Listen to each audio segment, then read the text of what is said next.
Are you ready? Stand by.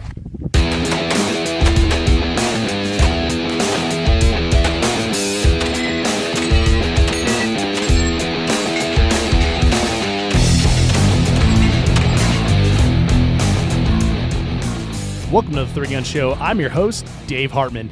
This is a special Match Recon podcast that we do here on the Three Gun Show that is designed to give you information on what to expect from a major match so you can be prepared when you go off to shoot it. A couple of years ago, I polled the Three Gun community on what information they thought was most important to know about a match they were going to. That was the basis for the first Match Recon, and we've tweaked and refined the format over the years to keep it relevant. The list of criteria that we came up with can be found in the show notes, along with answers for this match at threegunshow.com. Just search for the match that we're discussing. The knowledge you pick up over the next hour or so will help you set up a practice regimen, pack your gear, and get a feel for what the match is like before you get to the range. So grab your notebook and a pen and listen as we take you through the ins and outs of this match. If you enjoy this type of content and want to listen to each new Match Recon as they are published real time, consider supporting the Three Gun Show on Patreon for as little as $5 per month. You can sign up at patreon.com/threegunshow. That's Patreon. And if you do, thank you. Your support helps to produce content like this. This podcast is brought to you by IWI. The Tavor X95 in 9mm has been one of my favorite guns that I've been shooting lately. 17-inch barrel, which as a bullpup makes it shorter than like a 14.5-inch AR-15. It's a super quiet shooter and so soft recoiling that you hardly even know it's working. I hear a lot of people complain about AR PCCs. Never really been a bother to me, but this one is noticeably softer. Very compact package, takes Colt magazines, 32 rounds. So for most USPSA club matches, their courses of fire are easily handled with one magazine. You don't have to change mags, which makes it super easy. You can also get the big extensions on the Colt mags if you want to do some outlaw PCC, something of that nature.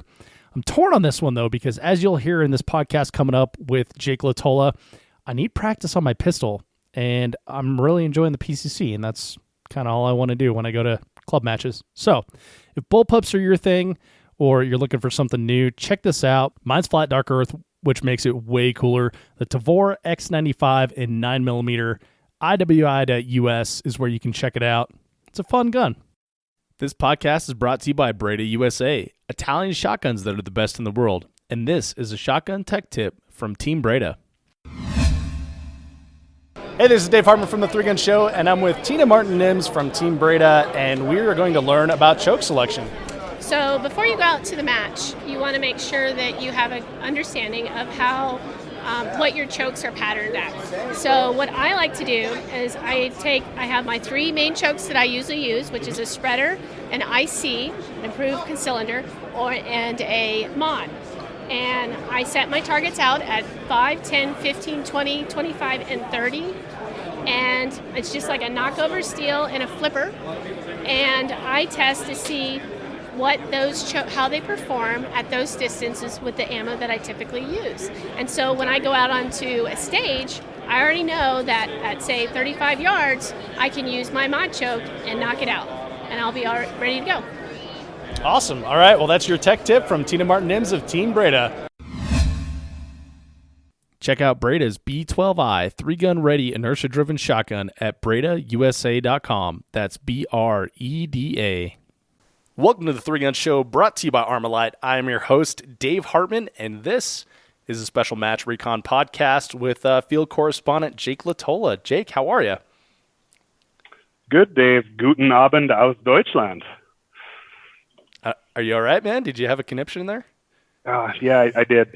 Sorry, the German just kind of came out of me. I'm in Europe for a work trip here, and glad we were able to touch base, even though we're 8-hour time zone difference right now. Yeah, this is pretty trippy. I woke up early, and you got out of work late, and here we are at the same time. It's modern technology, pretty amazing. I'm from the future, Dave. Never forget that. Is it nice in the future? Is it exciting? Actually, it's cold and raining, so keep that rain jacket in your car, maybe an umbrella. Right on. Well, if you like the Match Recon podcast and want to get them as soon as they are available, be sure to sign up as a Patreon supporter. You can find details at patreon.com/3gunshow. That's Patreon. And if not, no problem. 90 days later, they will be available to you. And as always, enjoy this one with Jake Latola. Coming from the future. Sure am, Dave. Yeah. So is it smoother in the future? It will be. Well, Jake, we've been talking for a little bit here, and I'm excited to chat with you about this match. So we are here to talk about the Fort Benning multi-gun.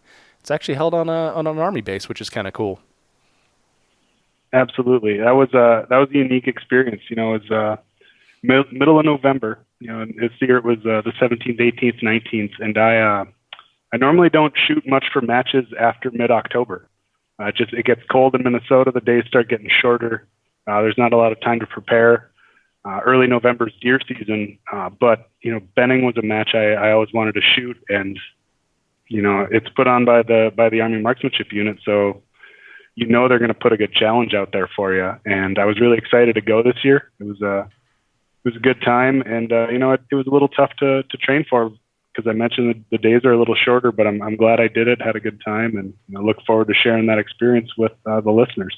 Yeah, I'm interested to hear about it a little bit, but I'm also kind of bummed because I had like a mad case of FOMO, fear of missing out, when I was watching all the stage videos from my friends that were out there shooting, and it was one of those things where it's like just go out back and kick myself for not making the match a priority. So sounds like it was a good one, man.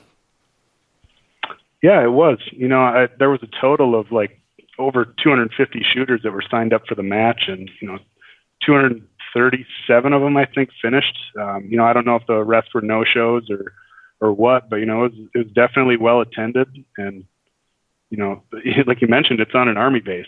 So how often do you get to do that, as well as a match being hosted by the AMU? Yeah, no kidding. Well, I'm sure we'll get into that once we get down into the flavor and everything. I'm sure that has a lot to play into it. So let's start from the top, Jake. Let's go through the Match Recon criteria here.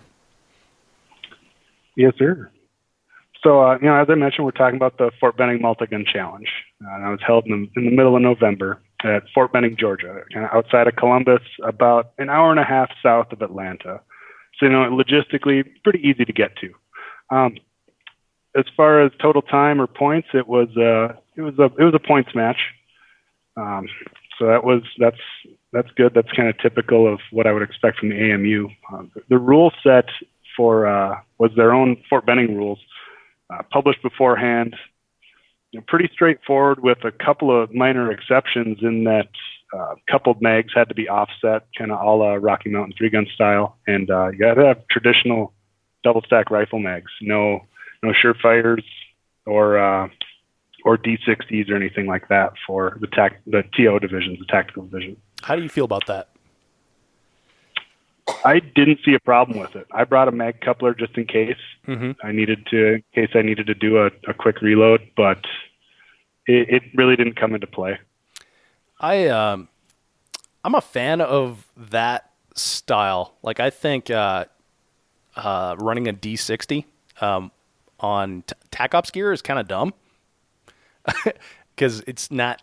I don't know. I don't know if I call myself like a traditionalist or a purist or whatever. I feel like that belongs in open. However, in any match where it's in the rule set, I'll definitely do it because I think it's an advantage.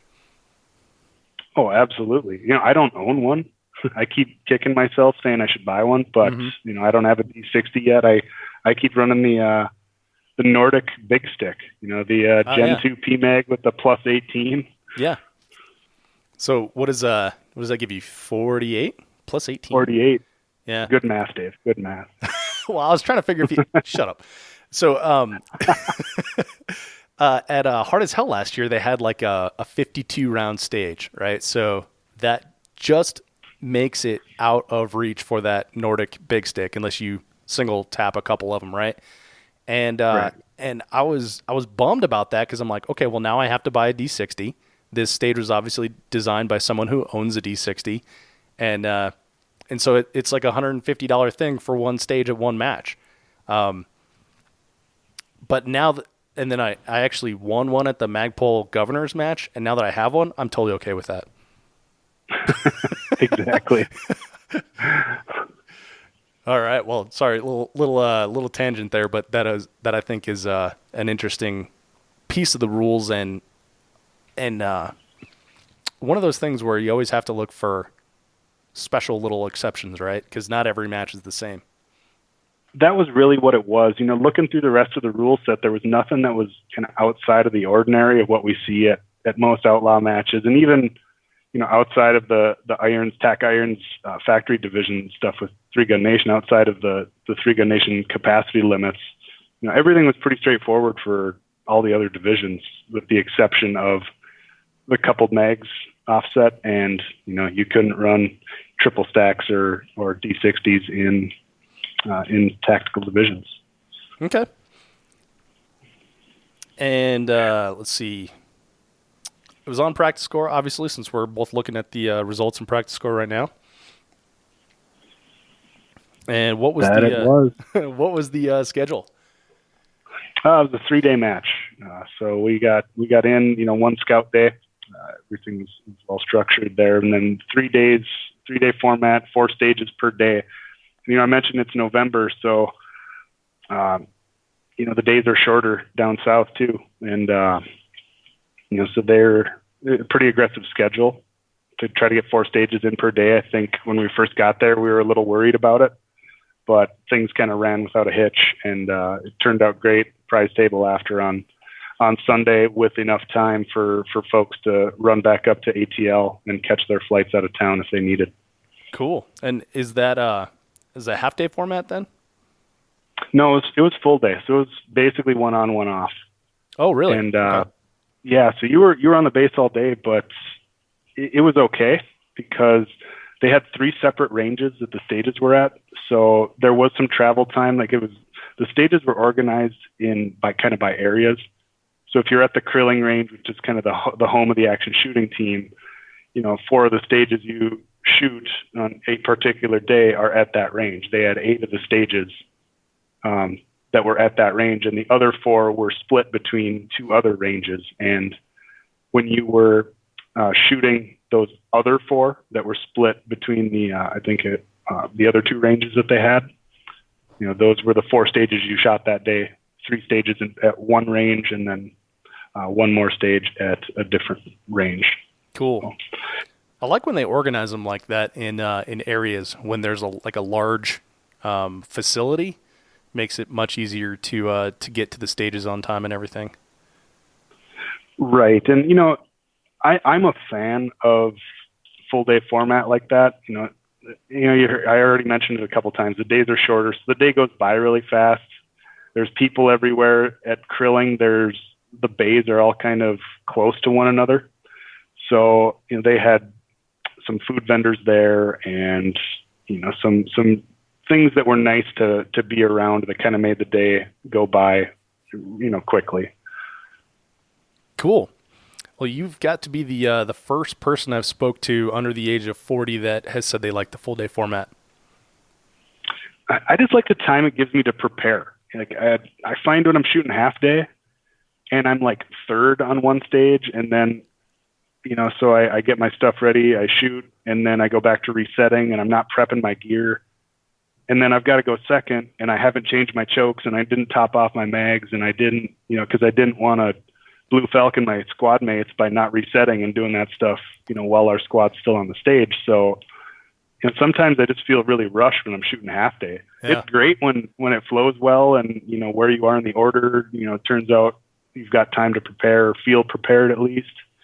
And, it's nice to get out of there with an entire afternoon to bum around, but half the time I'm in a place where I'm here to shoot a match and hang out with some of my buddies, and whether we're doing that sitting around in a hotel or, kind of at the range instead, it's good either way. Yeah. All right. Make a compelling argument. Agree to disagree. Noted. All right, and so the match fee on this one, we were trying to scout this one beforehand, so sent out the bat signal, and Jessica Collier got back to me, and she says 300 something, I believe. So this that was about as good as my guess. Yeah, exactly. This seems like a theme. Something. This is how three gunners do it, right? We book them early in the year, and then we forget what we spend on them because we don't want to have that realization of exactly how much this sport costs. Exactly. I don't want to add up that total. So the easier that I can just forget what all those match fees were, the better. Exactly. All right. So we talked about the shooters, 250 some, 230 some finished. How about the division winners, or divisions and winners? Yeah. So TO was the biggest division. You know, as typical, there was 195 shooters in TO, and a well-known gentleman by the name of Todd Jarrett ended up on top. You know, seeing the green shirt walking up to the front to collect that huge 105 millimeter artillery round trophy was no surprise there. Those look like some sweet trophies. They were. You know, that was really cool. I really wanted one of those. I'm not gonna lie. I saw Nathan Payne. You know, he did well there last year as well. And he was telling me about these big artillery shell trophies, and I'm like, that's all I want. I want to scare the hell out of TSA by putting that in my check bag.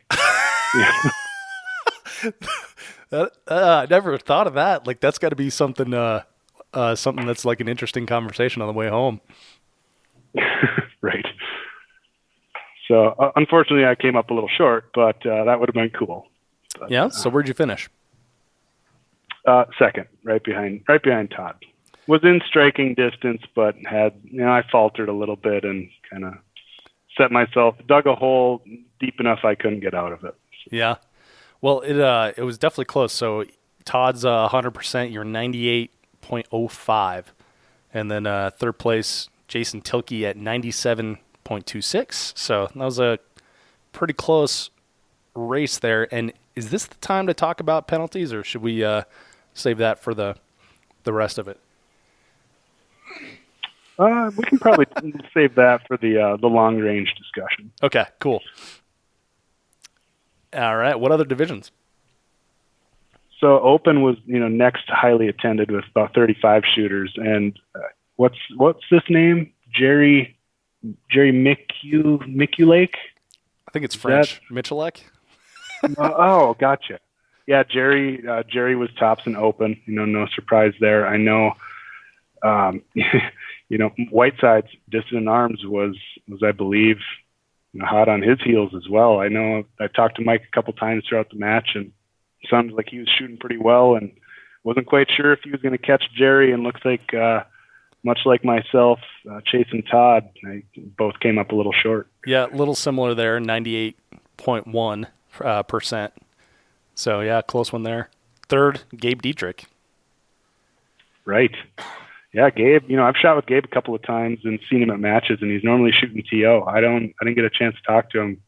I don't know. Maybe he preloaded 10 rounds in his shotgun. I'm not really sure if he intentionally shot open, but good for him switching divisions and putting up a good showing. Yeah, for sure. I was kind of surprised at that as well. Like like you said, I thought of him as a TO guy as well. Yeah, people like to mix it up sometimes too. That's right. There's nothing wrong with that. That's right. All right. And what other divisions do we have? Yeah, speaking of mixing up divisions, Nathan Payne coming in tops and tack irons. Nathan, a year ago at Fort Benning, started shooting tack irons, limited division, busting out the peepers and shooting the 1X. And he's done really well with it. Traditionally, he's shot a lot of TO and, been a good contender in TO as well. And this year, really kind of focused on shooting irons, and won Rocky Mountain, was able to come in first here at Fort Benning as well, and he had a hell of a year as well as at other matches. I notched quite a few W's in that column for him this year, and Caltech's Joe Easter hot on his heels as well, 98.63 of Nathan's 100%. I know. Yeah. talking to Nathan off and on throughout the match. He was super worried, and he knew that he and Joe were back and forth, and he was able to sneak it out. So good for him. And Joe shot a hell of a match himself. Yeah, for sure. Luke Crawford, chasing a little ways behind there, but it's good to see him out. And I think that's kind of, I don't know Luke real well, but I think that's kind of his turf down in that Atlanta area. Yeah. So, hey, question here. Rumor has it Nathan Payne jumped out of TAC Ops to run from you. Is that true? I'll plead the fifth. All right. No, I don't know that. I know he's had a lot of success there, and he really enjoys it. He says there's no better feeling than hitting those long range targets, and with 1X, you can't hardly see the thing, and when you hear the RO call hit, it's like, oh, cool. So, and if you look at the overall, we'll talk about penalties later, but it's the couple of limited shooters there. Nathan and Joe were above myself in the overall. Oh, wow. So not that overall matters, but the rifle stages really set this match apart. And, open and open shooters were kind of ruling the day. But, down the list in the overall, normally you don't expect to see the second place TO guy at 98% being that far down the list with a couple limited guys ahead of him. So hats off to Nathan and Joe for shooting a hell of a match. Yeah, no kidding. So when you sort by overall, Nathan goes to 6, Joe to 7, you are at 8, and then Jason Tilkey at 9. That's kind of interesting. Yeah, Nathan hasn't let me live that one down yet. Rubbed it in my face constantly. Hey, remember that time I beat you in the overall? Long flight home. It was. All right, and what's our final division here? Yeah, there was a few heavy shooters there. So they busted out the big bullets, and I think about 7 heavy shooters were there. Ben Powell, that's a name I've heard, but I don't know that I know Ben. Yeah, I don't either. Looks like he took tops. Nice. And James Oliver coming in second at 88%, and my buddy from Texas, Bill Corcoran, coming in at third at 76%. So this is interesting, Jake. I shot the Nordic Vortex Trigun in your neck of the woods this summer, and there was a surprising amount of heavy shooters. And this match has 7. So what do you think it is that draws like a larger heavy crowd to or in Minnesota anyway? Maybe it's Jomar. I don't know. Jomar Villamore, he's been kind of one of the heavy irons, kind of old school division, so to speak, for quite a while. And I think it's just one of those matches that the people are willing to bust out the heavy guns for. I don't know why. I can't think of anything off the top of my head other than maybe Jomar has some influence and is coercing people to join him. Yeah, that definitely could be. He's I guess the match director does have a lot of influence over the match, so maybe that's one of those things where they kind of flock to the match since he's there.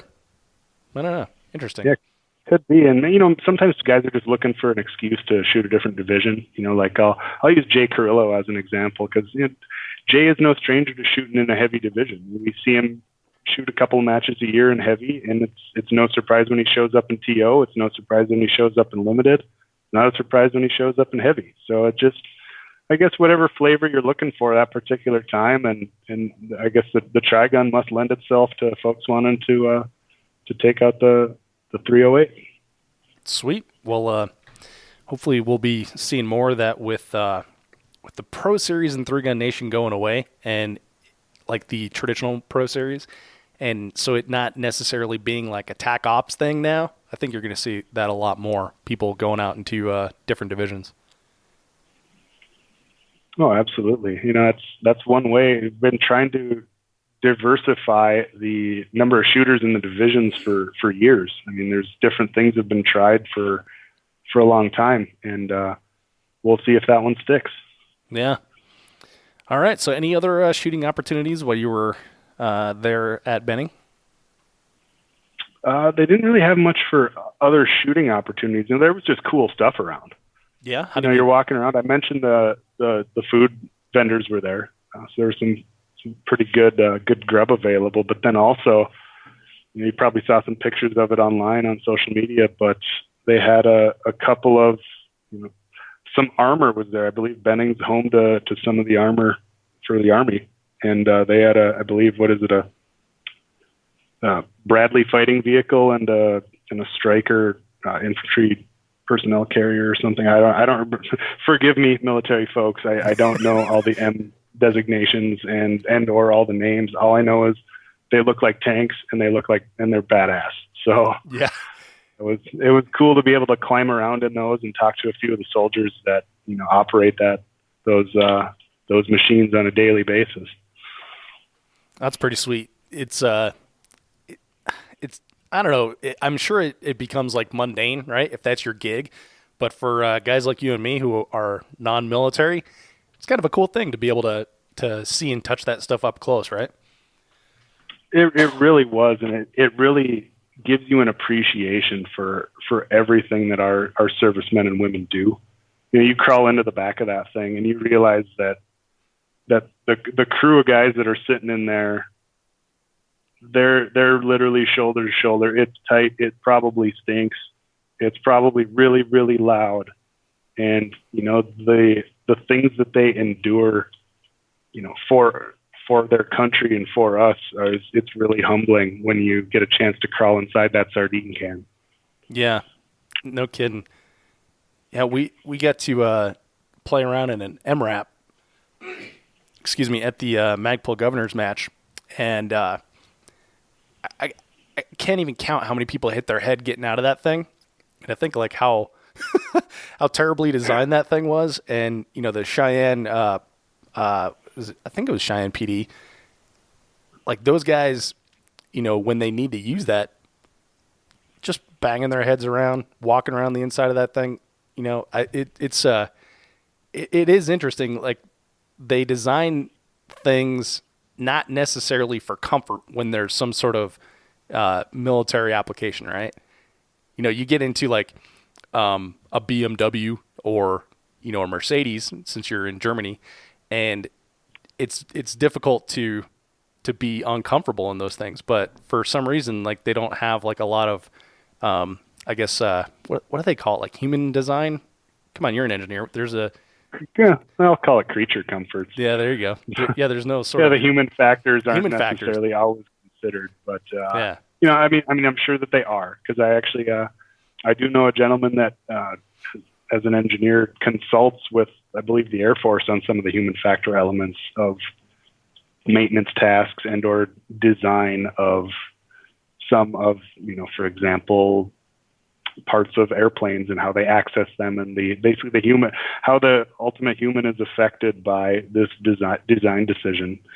But you look at the cockpit, I guess I would call it, of, for example, the Bradley fighting vehicle that was there, and it is small. I didn't even crawl in there, mostly because I was sore, already, and I didn't want to crawl into that soapbox. And it just, I'm sure guys are going on deployments and driving around in this thing days and weeks on end for months at a time, and that really goes to show the dedication that they have, and that's truly humbling. Yeah, for sure.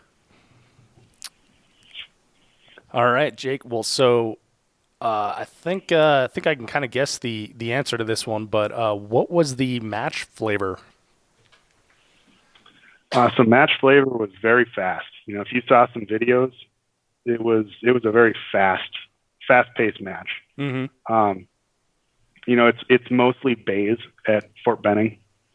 It's so their long range stuff is still on a military range, but there are bays and they're not using all of it. So the bay might still only be 25 yards wide, but then stretch out to 250, 300 yards, and then another where they didn't necessarily use all the sideways area. It was 100, 150 yards wide and 280 yards long, but they only used so much of the width. But so it's really fast, other than the couple of long range rifle stages, and everything was right there in front of you, technical, shoot early, shoot fast, and get out of there to the next targets. And, it kind of felt like a drag race the whole time. Yeah, I've watched a lot of videos, and that's kind of the sense I get from it as well. Was there a theme to the match? There was some themes, actually. It was every stage was themed after a movie. I've not really shot a lot of matches that have a kind of a base theme that extends across every stage, but they did that this year at Benning, and I believe they did last year too. They had each stage was named after, I don't recall if it was various battles in history or if it was, I believe that's what it was last year, but this year it was based on movies.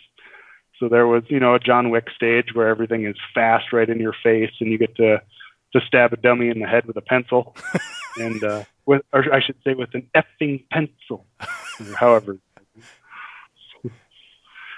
And then, you might have seen some of the videos. There was a Star Wars stage as well where they had the speeder bike constructed, which was an awful shooting position, but it looked cool for pictures. What did you have to shoot from the speeder? Go ahead. What did you have to shoot from the speeder? Long range rifle. Oh, nice.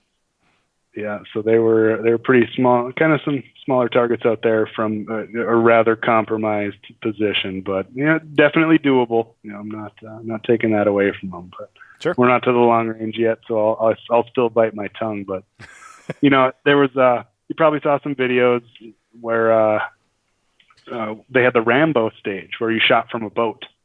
So there was a big trench dug in one of the bays and filled with water with, I don't know if it was a 12 or 14 foot long, 16 foot long John boat that they had a rope strung across taut, and it had a cable that was holding it kind of in line and different wall sections out there. And you had to pull yourself along and find the shooting positions in there, which was while transitioning back and forth between shotgun and pistol, something you don't get a chance to practice. That's not, I threw my unicorn floaty in my pool to try to practice, but it wasn't quite the same. I don't doubt that you have a unicorn floaty. It was a gift. Yeah, right. So how deep was the water? I'm not sure. I'm not sure if Garrison England tested the depths of this one this time, like he did at Gen 3. Yeah. But it was deep enough that I didn't want to go in there. Plus, with all the hulls, the shotgun hulls and brass casings floating around in there, I'm sure your lead levels might have gone up had you fallen into that water. Nice. Yeah. I was a little disappointed though. I asked when I got there. I think I was talking to Joel Turner, and I asked how long did it take the privates to dig that trench with their e-tools?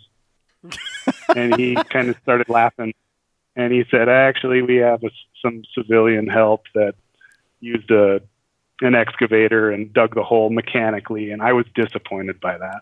I was hoping that Nate Staskowitz, since I believe he was at AIT at Benning at the time, I was hoping that was part of what he had to do, is go and dig that trench so everybody else could shoot while he's off doing his training.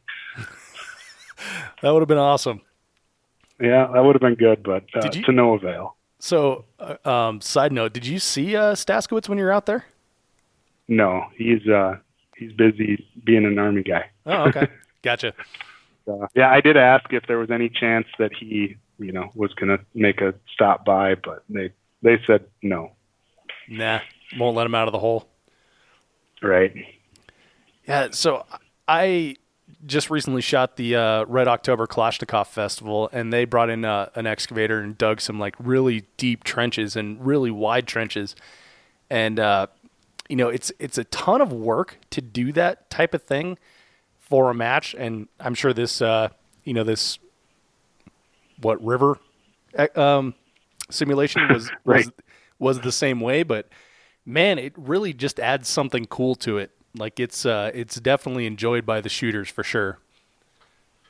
Absolutely. It provides a dynamic that, you don't normally see. Like I said, that's not something you can practice. You're trying to figure out how to sit in this boat and transition 180-degree target to target without a stable base under you. It's rocking back and forth, and you've got to hit the spots. Otherwise, the target's going to appear and disappear as you're moving down range, and you've got to try to plan that out accordingly. Yeah, that's so cool.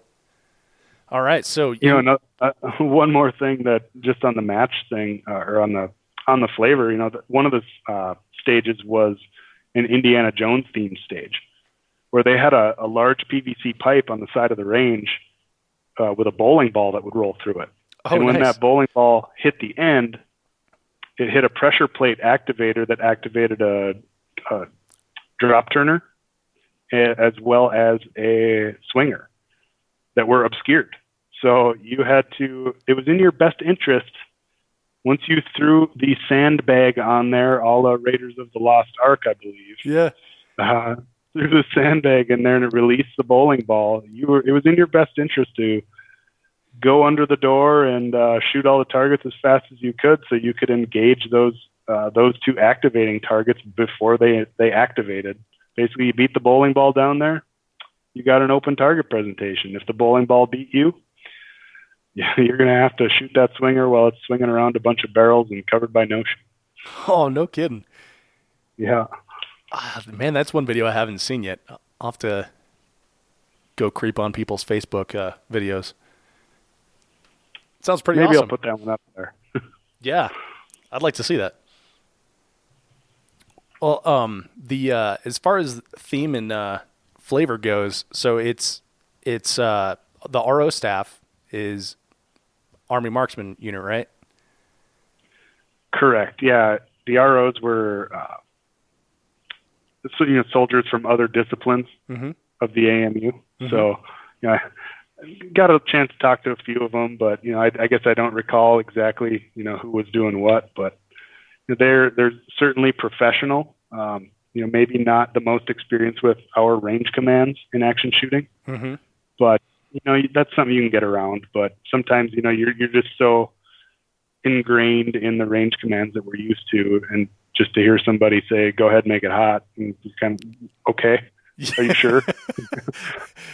Yeah, I've dealt with that at a couple of matches too. When you're done and someone's like, "Ah," you're like, "Does that mean unload, choke, clear?" Or and it's worse when you're done and they pause. Yeah, it's the classic, "If you are finished," that kind of thing. Where, yeah. Am I really done? You didn't start saying the range commands right away. Am I done? Did I forget something? What's happened? Yeah, exactly. Yeah, and with 3-gun, there's so much going on that it's easy to miss a target or something, and kind of. I always look for that. If finished, unload, choke, clear is like a confirmation. Like, okay, Dave, you're done. Good boy. Yeah, exactly. Good boy, Dave. Good boy, Dave. Yeah, there was like I said, the stages were super fast. So when they're that fast and they're that technical, yeah, you've done so much in such a short period of time.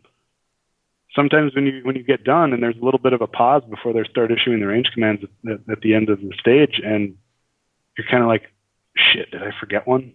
Like you start to second guess yourself, even though you were well prepared, you were focused, you had a good plan. You've still done so much in such a short period of time, you kind of second guess yourself. Yeah, and you still got that adrenaline cocktail going. So, yeah, good stuff. Absolutely. All right, then. So the terrain, base stages, natural terrain, mixture. Pretty much all base stages. As I mentioned, there was definitely some unique things too that they were able to integrate in. They had a sniper's hide.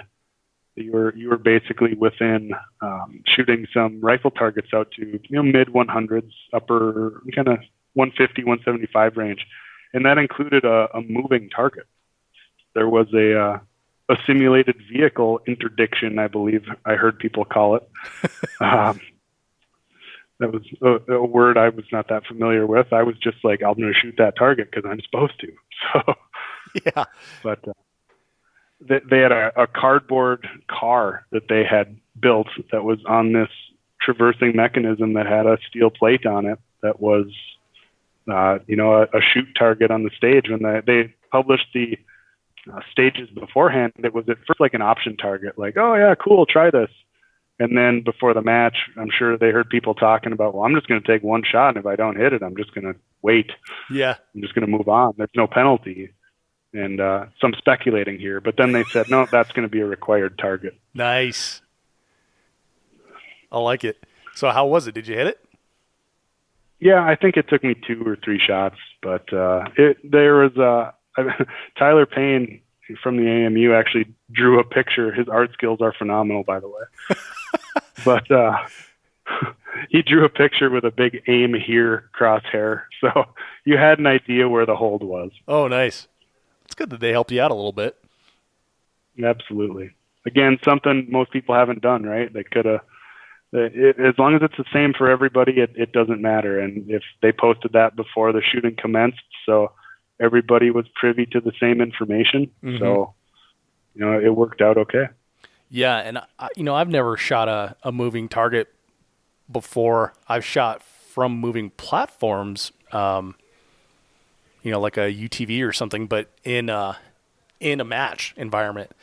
So I don't have experience in that area. So I would be grateful for that little drawing. And, when I've shot from the UTV, I always turn to the people from the South and I'm like, so y'all have shot from vehicles a lot. Where do you hold? Yeah, but for them, the beer cans are rattling around in the back of the truck. Yeah, exactly. This is going to be difficult sober, but yeah. So we kind of got into skills utilized there. So what other skills were utilized in this match, Jake? So we're talking about a little bit of kind of mid-range precision, I'll call it, with the rifle, including a rifle Texas Star. Texas Star is something we don't get to shoot very often with a rifle, at least matches that I've been to. Maybe some others have more experience with that, but typically it's a target that you need to shoot from greater than 100 yards, and a lot of venues aren't willing to risk that very expensive prop. Yeah. But the AMU was willing to put that out there, and they covered, they had a barrel covering the 5 o'clock position on the Star. So you kind of had to shoot it so it spun clockwise.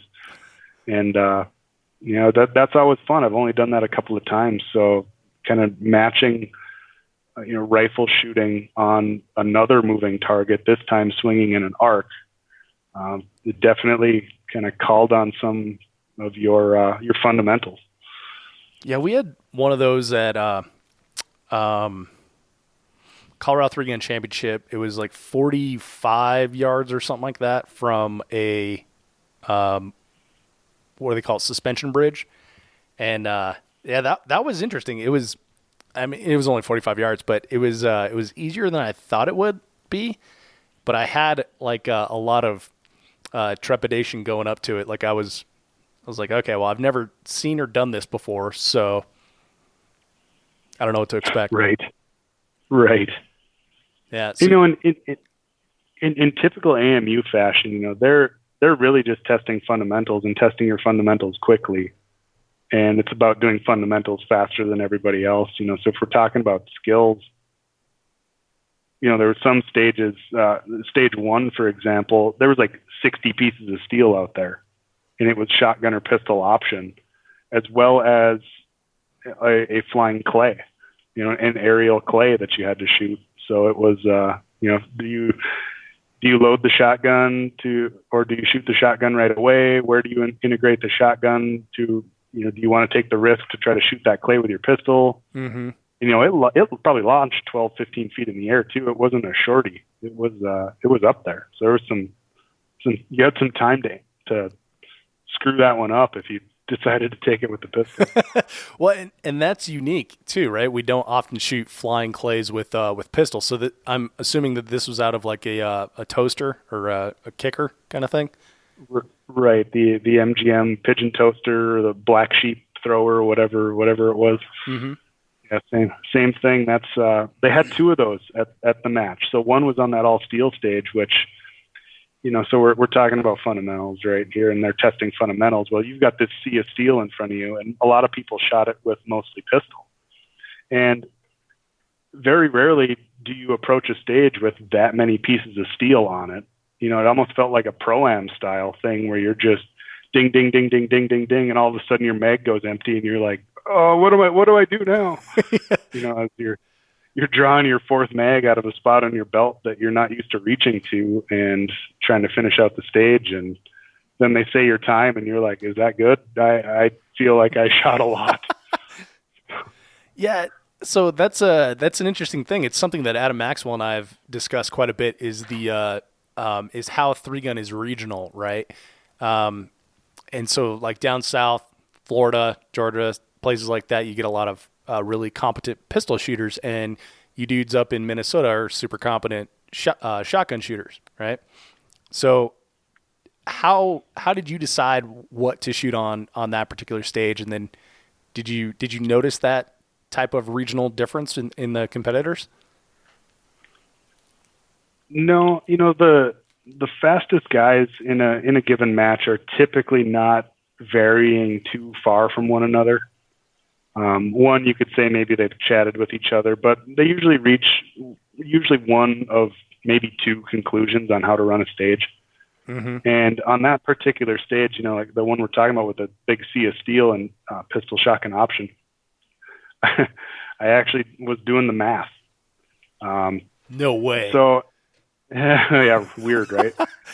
But I mean, this is actually a discussion I kind of wanted to figure out a way to present the information, because, there are certain things that people don't understand how they add up over the course of a stage. Like, for example, every time you establish a shooting position, it's 3 seconds minimum. It takes 3 seconds to get in and out of that position. So when people are trying to minimize the shooting positions, is, if I do it this way, I have 6 shooting positions. If I do it this way, I only have 4. You just saved yourself 6 seconds right there. Right. And then I got down to, if I shoot the shotgun, I can get doubles here, maybe a triple here. And, how much is that going to save me if I get 8 doubles across here with the shotgun? That's 8 targets I don't have to engage. But then, so that, if it's 50 splits, for example, that's 4 seconds that I could maybe save. But then I've got to load the shotgun, and I've got to put 8 or 12 rounds or something in the shotgun to shoot it a little bit more. And I just gave up all that time that I got back by getting doubles. Mm-hmm. So there was an opportunity to kind of approach that one simply mathematically. And I nerded out over it a little bit. We were driving back from the range one night, and I'm just kind of talking out loud, and I've got Gunner On from JP and Chris Sosman, a good buddy of mine, and Dustin Felix from Hyperfire, and we're all riding together, and they're just kind of like, yep, okay, until I reached my conclusion that it was probably faster to do it this one way. And they're like, okay, that's how we'll do it. Dude, so shot the shotgun first, shot it empty, and then shot the rest with the pistol. No, I gotcha. Well, so by the way, that is exactly what I would do too, because I'm not a very good mather. I'm bad at math. So I would encourage you to talk that out on the drive, and then only listen to the last part. Say what? Huh? Exactly. Like I would encourage you to talk out your deal, and then just let me know your conclusion there. Yeah, right. Just do it this way. Yeah. When stages come down to things like that is when I'm grateful for friends like you who can do all that stuff and just point me in the right direction. You got it. So it's back to skills real quick. I mean, it was Sure. a lot of pistol targets across the whole match. It was a real pistol heavy match. A lot of between that one stage that had some option and then the all pistol stage. Between those stages alone, there was 120 pistol rounds a person probably shot. 100 rounds at least, probably. That is a lot. It was, just on 2 stages. I mean, then the rest of it was intermixed. It seems more balanced, but there was a lot of pistol in this match, and pistol is the platform that is the most difficult to master, as well as the one that I think translates the most into the shoulder-fired guns as well. Yeah. That's very true, and I hear that from a lot of people. And in fact, when when I discuss like round counts and general practice with people on the podcast and off, you find that most people, and we just had this discussion before we went hot here, most people spend the balance of their time shooting pistol in practice. Right. And, in Minnesota, we used to have a lot more crossover 3-gunner USPSA guys, and we still have a lot of them. But a lot of the newer shooters that have gotten into 3-gun, at least in Minnesota, are not shooting USPSA, mostly because there's more 3-gun opportunities now with Hawkeye Ignite weeknight matches and, enough matches from Minnesota 3-gun group that there's enough opportunities to just shoot 3-gun. But they're really leaving technical know-how and technical experience in terms of, not necessarily shooting faster, but shooting sooner, getting into a solid, stable base and good shooting position with the pistol. They're leaving a lot of skills and a lot of time that translate across bigger areas of 3-gun by not shooting USPSA. So it's something I've kind of told a few people when they're like, how do I get better? I'm like, well, you probably need to shoot your pistol more. Yeah. And you need to not shoot it like a 3-gunner. You need to go and shoot limited minor and suck it up and get your A hits. And then, it'll make you a better 3-gunner to be technical in what you're doing. And USPSA is just a discipline that forces you to do that. Yeah, I totally agree. When I first started shooting 3-gun, my first match, like in general, was a 3-gun match. And then I think the people that I was shooting with, I identified that I was like really excited about it, but I also sucked really bad. So I took some advice from an early mentor and shot USPSA production as well as 3-gun for a couple of years, and it slowed me down a ton, but also made me like a way more proficient pistol shooter. And since I've been only shooting 3-gun in the last 3 years here, I can definitely see that the skill level with the pistol has been waning for sure. It's easy to lose. Oh, absolutely. And it's funny because you'll see, it's the debate. It's everybody makes fun of IDPA, but we're not talking about that. But even between USPSA and 3-gun, they tease each other back and forth. Oh yeah. And, they always say, well, you 3-gunners aren't accurate pistol shooters. And it's like, dude, we shoot targets that aren't even legal in your game. Yeah. When was the last time you shot a 10-inch plate at 80 yards? Yeah, that's a very good point. When, I don't know. And then, the arrays have to be like single stack friendly and stuff where we, like you said, you go to 2 stages, there's 120 rounds between the two. So a pistol, like you would never find that in a USPSA match. No, that would be the whole match.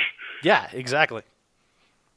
Yeah, and they would complain about a sniper's hide or a speeder bike. Yeah. So moving on, I guess, as we're talking about farther shot, you brought up the speeder bike. Yeah. Now it's probably a good segue into the long range. So there wasn't a ton of long range at this match. Fort Benning, they have the ability to maybe stretch it out to 450 yards, they said was their longest possible shot.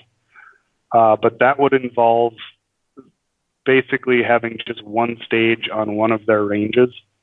And it would have been the range where they had 3 stages held. So it would have, they would have had to work it out different logistically. But so comparatively speaking, the long range wasn't that long. The longest targets were maybe 260 yards. But it was an 8-inch plate. Joel Turner told me it was very similar to the plate you might see on a plate rack. Nice. So I'm guessing they had a stack of plate rack plates sitting there, and they're like, hey, we need some rifle targets. So they put those up. Nice.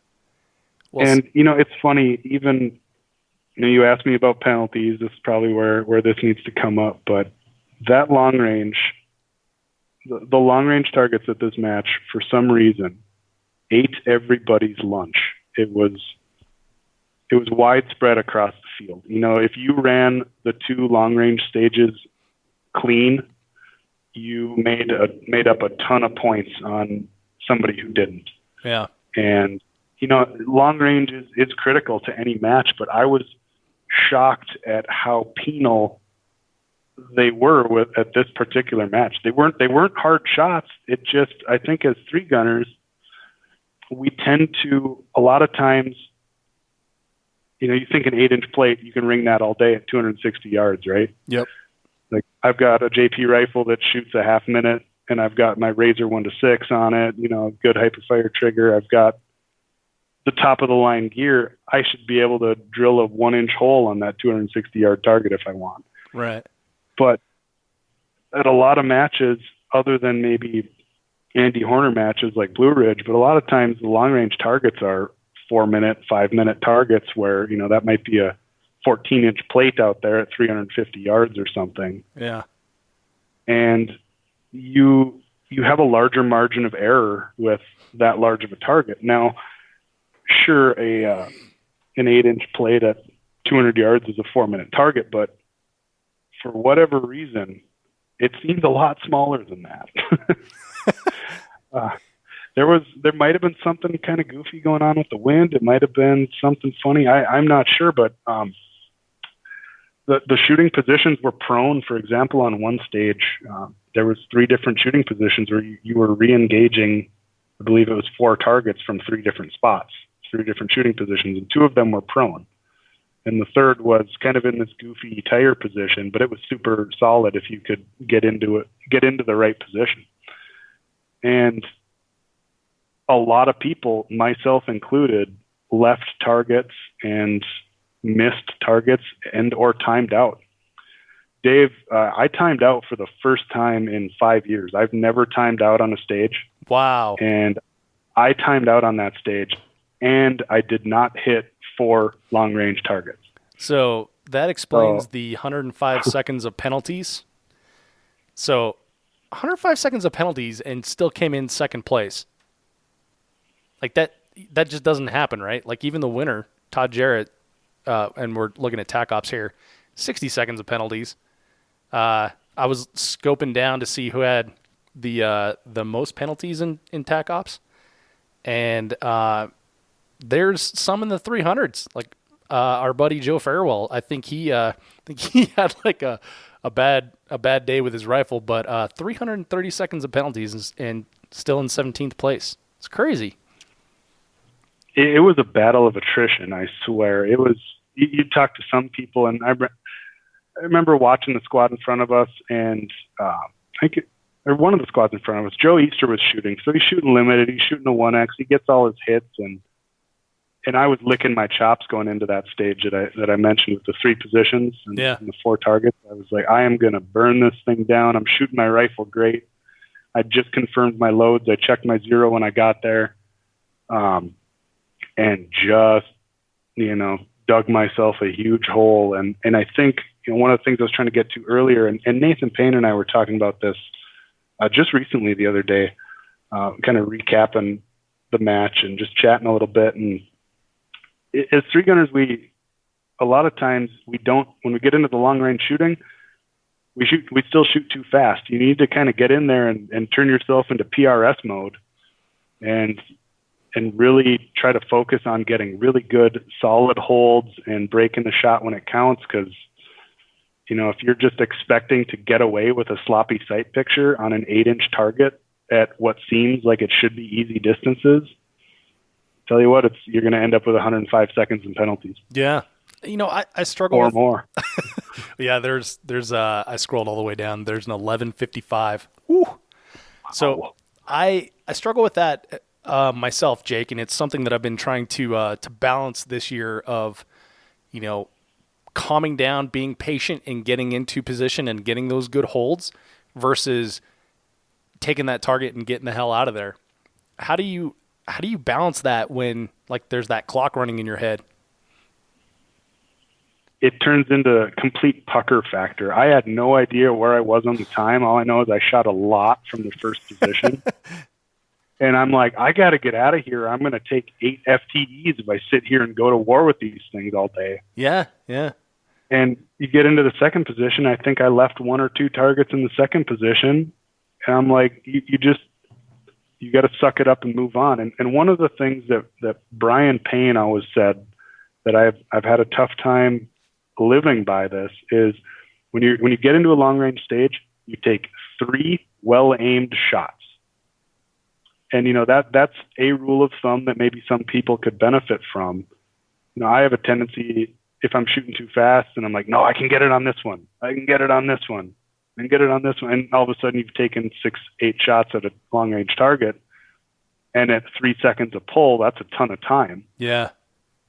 And it really adds up. So Brian had a rule of thumb that, take 3 well-aimed shots. If you don't get it, move on.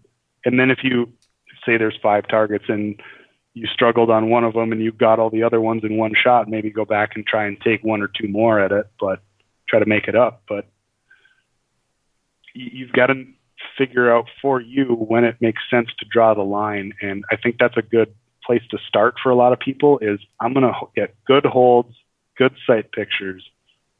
And if you know that you threw a bad shot on one, maybe for you it makes sense to, hey, that doesn't count towards my 3 because I know it hit the dirt, 8 feet left. It was a really bad call. And but take 3 well-aimed shots and then move on. And that clock's ticking in the back of your head, and you're just at some point you reach your time limit, and you're like, boy, I hope I just engage them all. Yeah. The 3 well-aimed shots, that's a great rule of thumb. Like I hear people all the time saying, if you're not hitting it, move on, know your limits or shoot to your ability, blah, blah, blah, blah, all that stuff. But when you actually put like a number on it, that becomes tangible. Oh, exactly. And it's stuff like that a lot of people don't realize. Like even we mentioned shooting positions. It takes 3 seconds to get in and out of a shooting position. Every time we stop, it's 3 seconds, right? Well, long range has its own nuances there, where 3 well-aimed shots is a good starting point. And sometimes, you hear people dialing the clock, they say, where, hey, I couldn't figure out my hold. I held for wind a little bit. I didn't hold for wind. I held high, I held low. I held minute of wobble because I couldn't hold it any steadier than that. And, I didn't get my hits. Yeah. Man, there's those freaking long range targets love to suck you in, just taunt you. Right.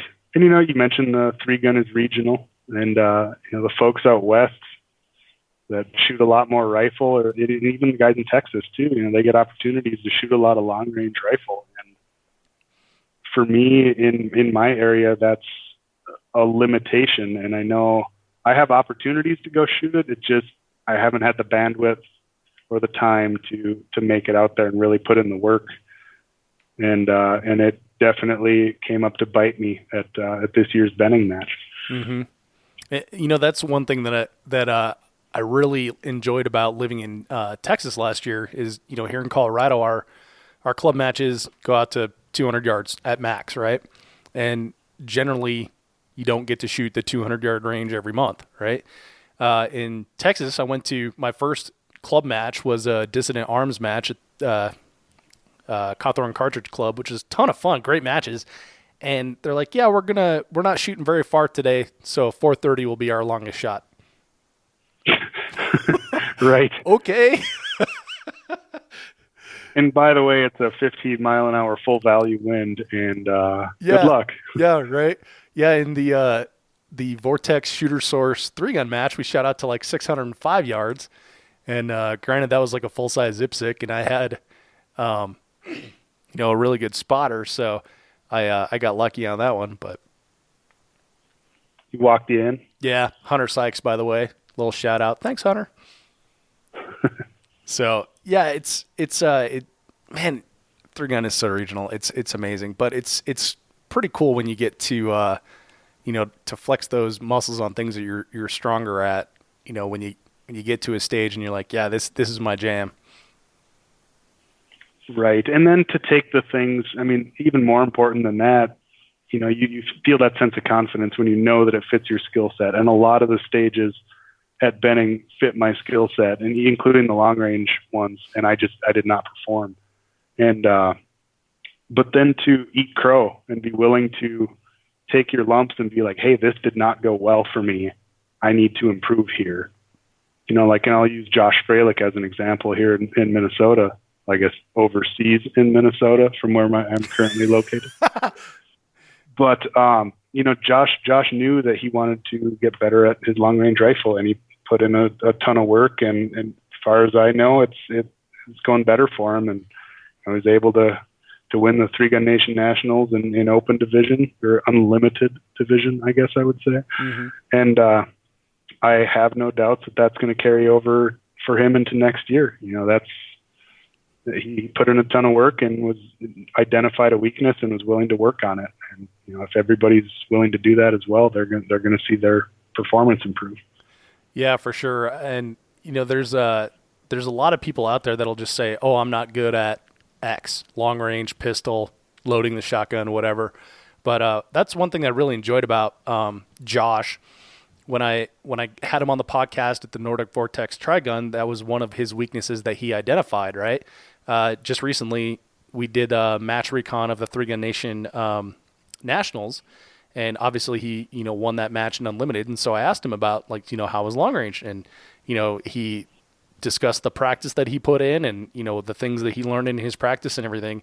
So it's cool to, guys like Josh, should be inspirational to everyone, right? So in August, we're talking about a weakness. And in November, we're talking about a match win because he knocked that weakness out, right? It's cool. Exactly. Yeah. So we talked about a couple 260-yard shots that were eating your lunch. What other long distances, or how many other long distance targets were there, and what was the farthest distance? 260. 260 was the longest. Yeah, there was 250, 260-yard targets on both of the stages that had long-range rifle.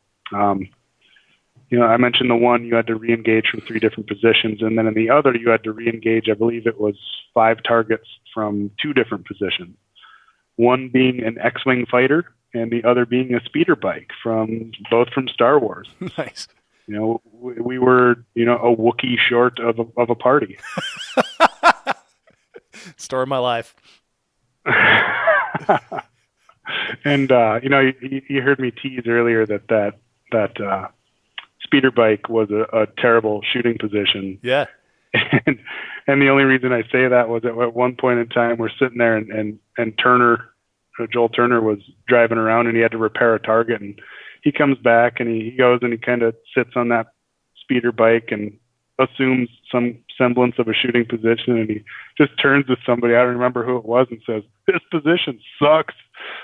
So when you hear it from an AMU action shooting team guy who also happens to be a sniper, it's no good. But yeah, everybody had to shoot it. Everybody had to put up or shut up. And, a lot of us left some time out there and left battered and bruised, whether it be in ego or in actuality from some of those stages. And, it shows when you look down the score sheet that a lot of people struggled there with things that, maybe you wouldn't have thought would have been as challenging as they were.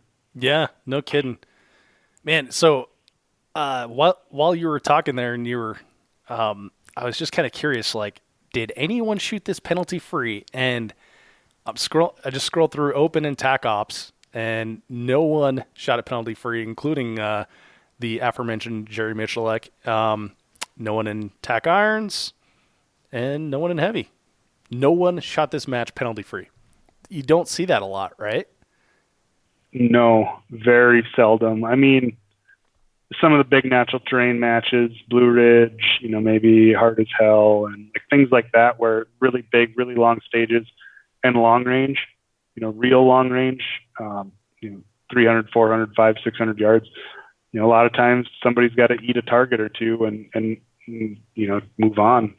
So you'll see penalties there. And even there, you don't see penalties as high as what we're seeing from this year's Benning match. It was really shocking. I don't think anybody was expecting that. An 8-inch target is a fair target. The target presentation was completely fair, but it just ate everybody up. Yeah. So were the penalty values higher than usual? No, it was still 15 seconds for an FTE and 10 seconds, I believe, for an unhit long-range target. Dang. No. It was. I think it was 15 seconds for an unhit long-range target because I can't remember. All right. Well, we'll look at the rules later. Yeah. Okay. So They were. Go ahead. I was gonna move us on to logistics. Yes. To no surprise, one logistically, I believe it's Fort Benning MWR. I don't recall exactly what that acronym stands for, but my understanding is it's a civilian organization that helps with kind of some of the morale building and or kind of activities for Army personnel. And that group of civilians was part of the, in my understanding, the logistical driving force to putting together the prize table, putting together some of the communications that went out to the shooters, getting the tent set up for the awards ceremony, and they put in a ton of work in addition to all the AMU guys putting together all the stages. The AMU built the stages and conducted the match, and to my understanding, the MWR did a lot of the behind the scenes stuff that often goes underappreciated. Yeah. And I think they definitely deserve a shout out for that. Very cool. It's, there's so much to do in a match that I would imagine that having an organization like that to assist you would be like a godsend, Oh, absolutely. And you even see it in the list of sponsors that there was even some from outside of our typical shooting community sponsors. For example, Dell, the computer company, had a demo station of some of their gaming PCs there, and they had a gaming laptop on the prize table, and I just thought that was really cool. I'm sure it was somebody who knew somebody who was high up enough in Dell's marketing program to say, hey, let's send a couple people out there and spread the word. Yeah, I think that's cool. There's like a ton of higher income consumers at at major matches, right? So why not send Dell out there? Right. And they were walking around handing out swag items. Basically, they had some sunglasses that they handed out with Dell on the side, and which the thing that I liked the most was they had chapstick. It was Dell branded chapstick tubes, but I didn't have any, and it was kind of windy, and it was amazing. Nice. But anyway, logistics for the shooters, it was seamless. As you would expect from the Army. The only little hang up we had was where we shipped our ammunition to.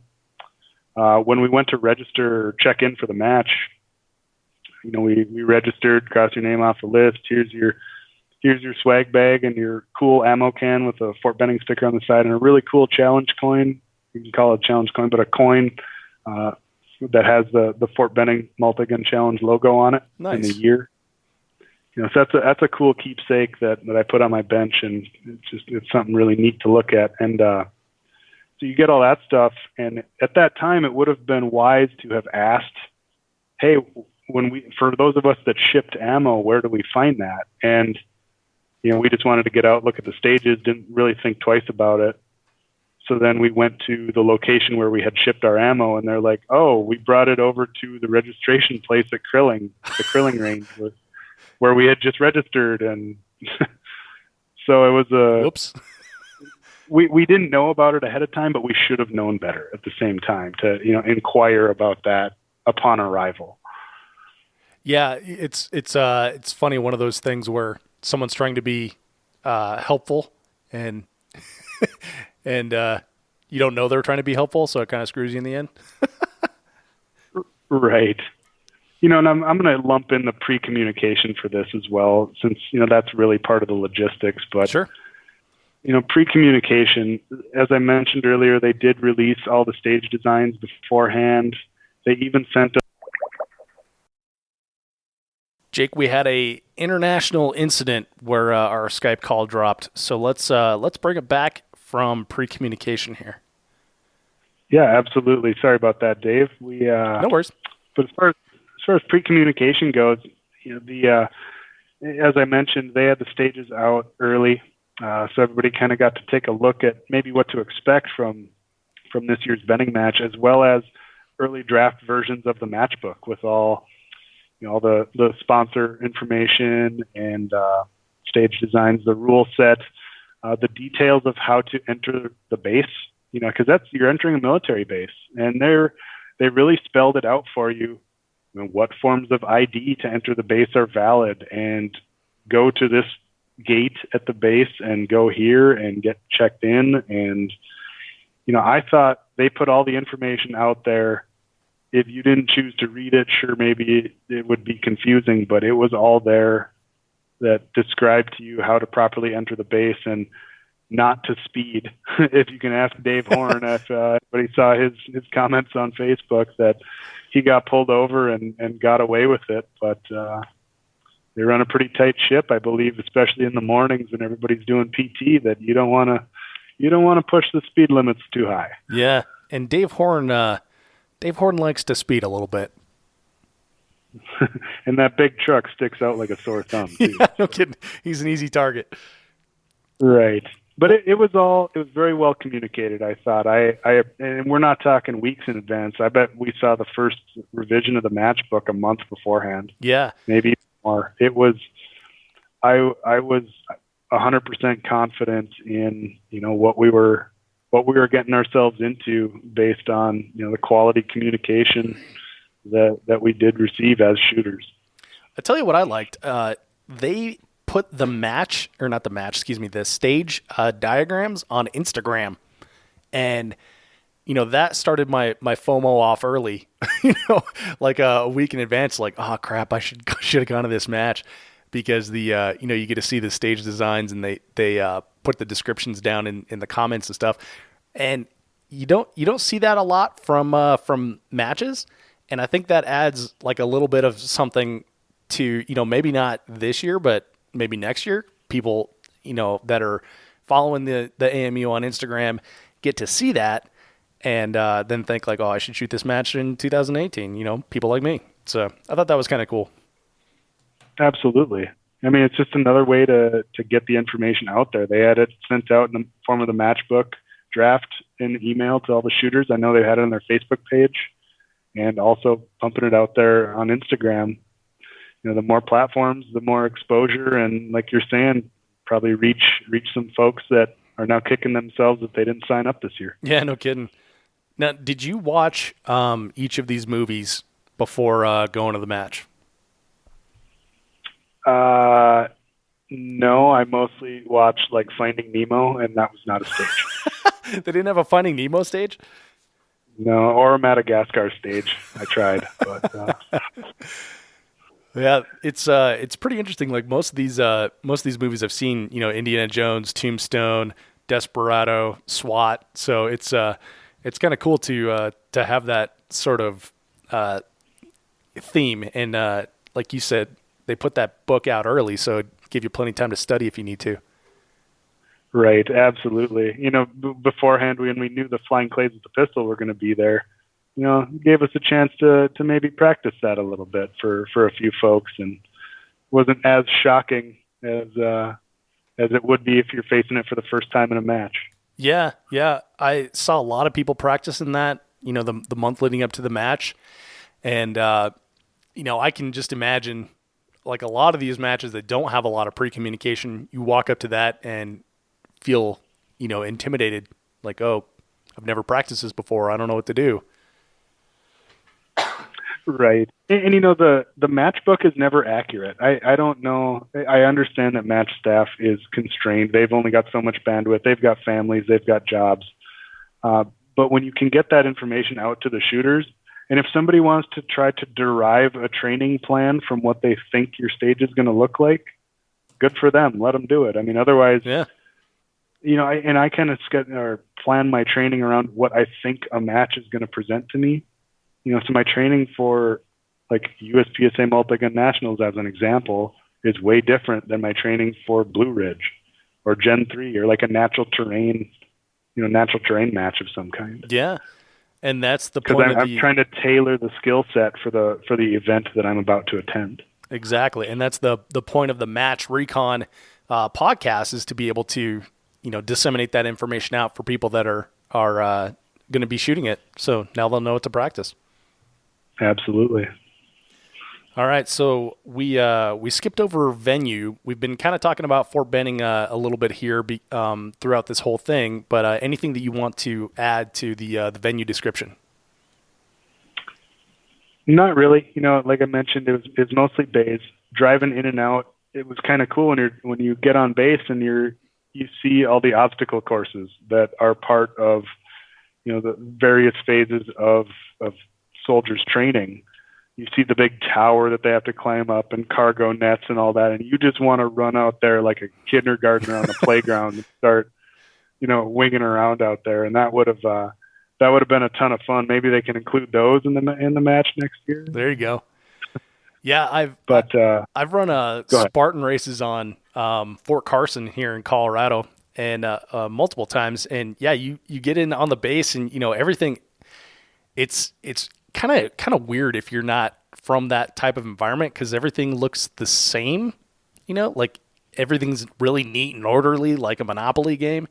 And you get to cruise by all those obstacles and stuff, and like you said, it's just like, I want to go climb that rope. I want to go climb that ladder, or the rope ladder, and all that cool stuff. Oh, exactly. And one thing that the venue does have, and there wasn't, we weren't advised to be there because, we mentioned we're on a military base, so there's rules we have to follow.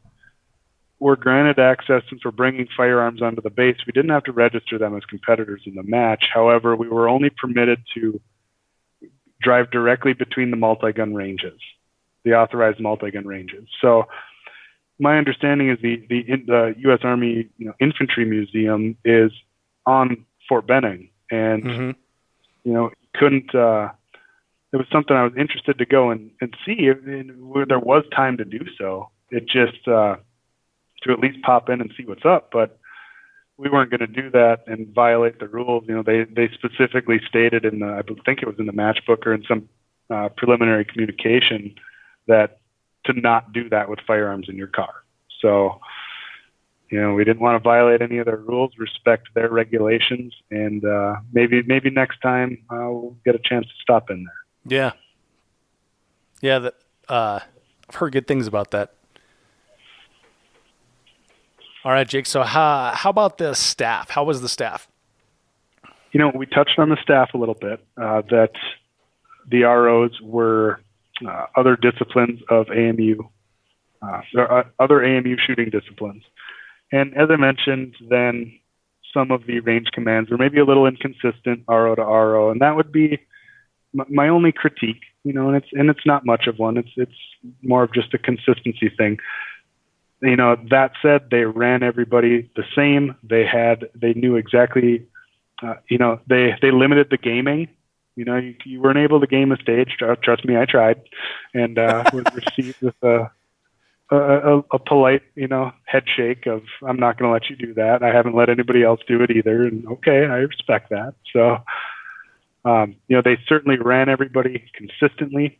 And, I have zero, the match staff did a phenomenal job. They even had some, I believe it was OCS candidates, officer candidate school candidates that were there. Some butter bars were there helping to reset targets, or kind of the specialty targets, the ones that required activators, or reset the bowling ball on the Indiana stage or Indiana Jones stage, and kind of freed up just the shooters to basically be pasting holes for the most part, and or setting up steel when, how it goes when you've got a specialty target out there and the one guy on your squad's been resetting it the whole time, and then all of a sudden he's in the hole and he doesn't reset it, and then somebody's trying to reset it for the first time and they don't know how to reset a drop turner, and kind of slows everything down. There was none of that because they had those guys there performing those tasks.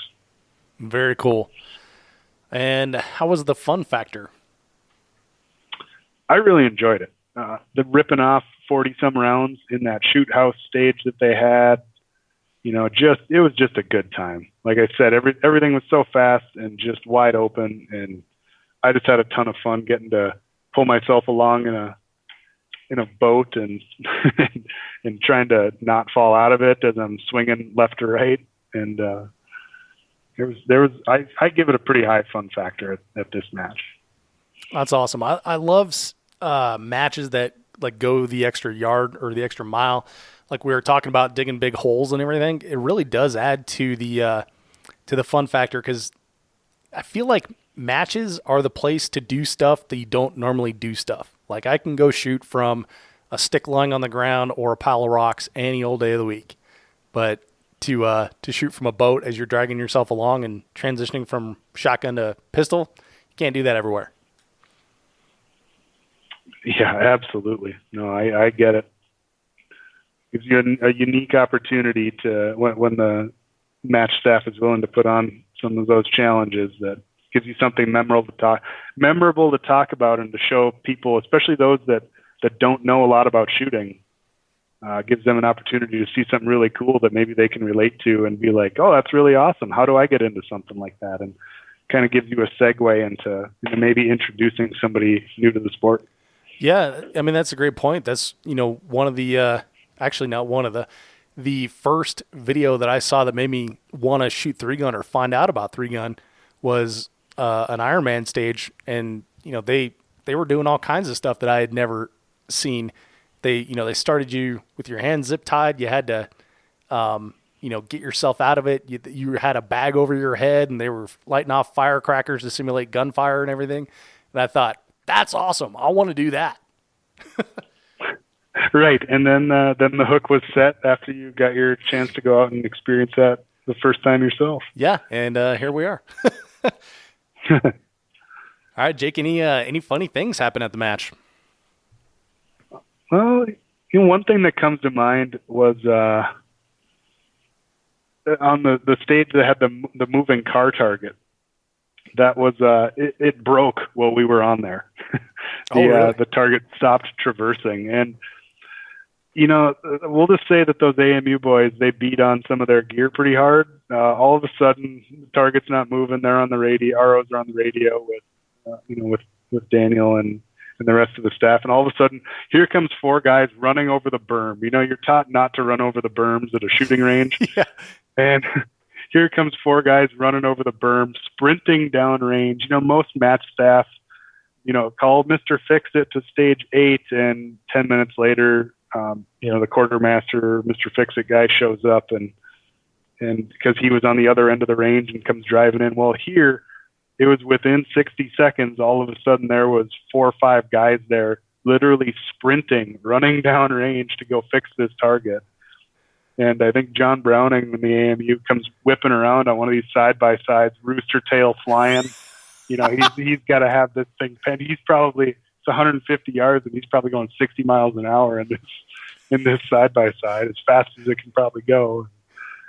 They were definitely wanted to get things fixed and back up and running real quick. That's awesome, man. Good times.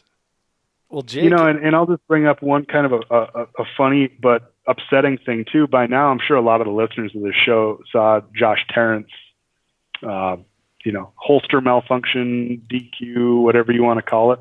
Yeah. Where both things came out at one time, and I'm going to give hats off to Sean Burrows for catching that on video. I know talking to Josh after that happened, nobody had any idea. It happened so fast. Yeah. Nobody knew what was going on, and it's not necessarily a funny thing, but it just brings to light that that stuff can happen when you're least expecting it, especially somebody as experienced as Josh, and kind of found himself in a spotlight one doesn't want to be in. But props to him for sharing that video, and I think it's got tens and tens of thousands of views, and I think a lot of people see that and they're like, maybe I do need a retention holster and prevent anything like that from happening to me. Yeah, I had a similar thing happen to me at Blue Ridge last year, and it's tough to take that and learn from it. But yes, retention holsters, I honestly think they're necessary in these larger matches that we shoot. If you shoot like a club match and you're never asked to do anything out of the ordinary, or you never fall or anything, maybe you don't. But yeah, thumbs up for retention for me. Yeah, absolutely. Yeah, I recall that. Sorry if I'm bringing up a sore subject. No, Dave, but no, dude, my life is an open book. I talk into a microphone all the time, so no, it's totally fine. And I'm not sore anymore. The bruises have healed. Good. Yeah. I know. I felt real bad for Josh when it happened, but he took it like a pro, and he stuck around for a while, and it was early enough that we told him, no hard feelings any which way. If you can get home to your family and enjoy that time, and he's been a true steward and kind of following up on that and kind of bringing a weird case to light that maybe some people can relate to. Yeah, and hopefully, like we were saying, educate people, and maybe it won't happen to them in the future. Maybe we can save someone from the same sort of activity. Exactly. Yeah. Another funny video that I saw, Joe Farewell had like a massive rifle malfunction and did like a heroic spear as he was jumping over that speeder, just kind of passing it by. Had to leave a bunch of targets. So I'm gonna dig up these videos and put them in the show notes for people, so you can enjoy them yourself. All right, Jake. Anything you want to add to your Match Recon? I saw they announced the dates for next year. I don't have them in front of me here, but I know they put the dates out for next year's Fort Benning match. So I'm going to anxiously await the registration for that and be at my computer when it goes live, and hopefully I get in. Maybe I shouldn't say too many good things about this match. I want to make sure I get in next year. Yeah, I struggle with that too. It's like, do you sing the praises of the match and then not get in yourself, or do you keep the secret? But I think it's better karma to just tell everyone how awesome it is. Absolutely. No, I think you're really going to be missing out if you choose not to go to this match. If you can make it work, flying it, if you need to fly to a match, ATL is a good airport to fly into. Lots of cheap flight options, and it's relatively close to the range. Like I said, just logistically, it's not that hard to get to. You get the uniqueness of going to a military base to shoot a match that's put on by the Army Marksmanship Unit, and all those things stack up into what is a hell of an experience.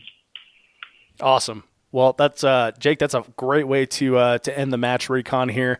I totally appreciate your time in putting this together and in taking time out from your work schedule to chat with me on the podcast. Yeah, anytime, Dave. Hey, before you take off, be sure to check out the show notes at 3gunshow.com for links to things that we discussed in the podcast. This podcast is brought to you by Armalite, the original. Armalite rifles put the AR in AR-15.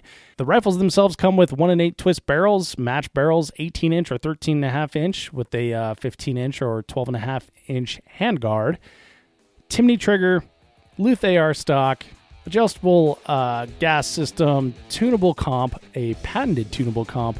This thing's ready to go right out of the box for a 3-gun with no additional modifications other than putting on a nice optic. I myself use a Vortex Viper PST 1-6 when I'm shooting TAC Ops, or their Spitfire when I'm shooting limited. Check them out at armalite.com. A quick reminder that if you enjoyed this podcast, consider supporting the show on Patreon for as little as $5 per month. That's like 3 rounds of 9mm per episode. Patreon.com/3gunshow. That's Patreon.